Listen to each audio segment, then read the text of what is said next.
Hello and welcome to a short video this morning.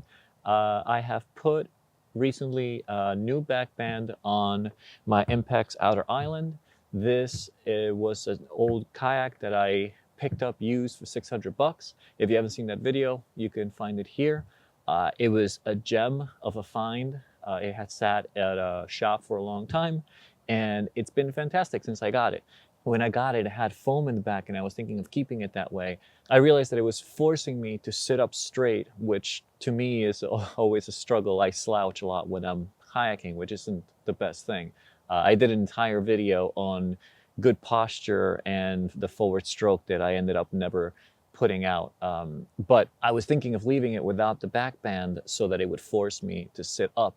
But I just realized that on longer periods on the water, it ended up being a pain. It was great for rolling, but it wasn't really great for touring.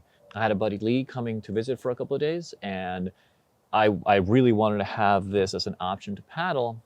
And if we spent the entire day on the water, I wanted to be a bit more comfortable. So I looked online for what's available right now in terms of backbands, and I opted for an Immersion Research backband. And I want to take you quickly through how I mounted it in case you have something similar. And a lot of these are interchangeable for lots of different kayaks. The way this one came, it came with a couple of different setups so that you could potentially put it into any other type of kayak. But I'll take you through it.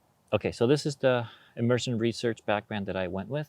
It came with bungees to keep the top in place, a ratchet system, which is the main hookup system, and it comes on pivots, which makes it easy to move them around depending on where your mount is.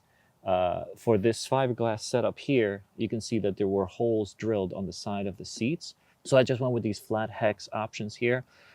Just because I didn't want to put foam blocks on the side just yet. The backband itself came with these deeper screws, which I think would be fantastic if you have a way to hide them away. Or maybe you can use a hip pad. Many people do use hip pads made out of foam that allow for you to be sitting in a more comfortable position. This kayak I don't think was necessary. The seat is really comfortable as is, and I just wanted it to be clear. So this pad I pulled out of my wife's kayak. Hers is a wide plastic boat. This allows for her hips to be more comfortable since her kayak happens to be very wide. But anyway, that's how I mounted these. And then it also comes with a set of straps on the bottom so in this one you have a ratchet strap on either side as your main mounting points. You could also have a strap to keep it in place vertically up and down.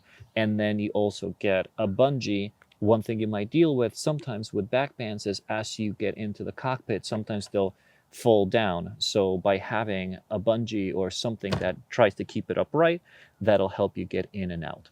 And what I like about the ratchet strap system is it allows for you to change things on the fly very easily when you're on the water. You just reach back and change it. So there are a lot of different backbands that you can get for your kayak. This happens to be one of them. This was one that I was able to get quickly. I knew that I'd be able to mount it very easily. And I got to use it a couple of days out on the water, and it felt fantastic. It kept me in place. It was easy to move and adjust. And because this is an ocean cockpit, which means it's smaller, it's not a keyhole, there's no cutaway here for you to bring your legs in and out. You have to slide in and out. I was concerned that maybe it would flop over every time I got in and out, but I realized that if I just hold it with one finger as I do, it easily stays up and it's no big deal. I think that just about covers it. If there's any questions, any comments, any other types of backbands that you might have used that have worked for you or different setups, please do comment below. I hope that was helpful. Subscribe if you like. I'm always trying to put these videos out. As always, look growing Kayak Hipster. Thank you for watching and see you next time.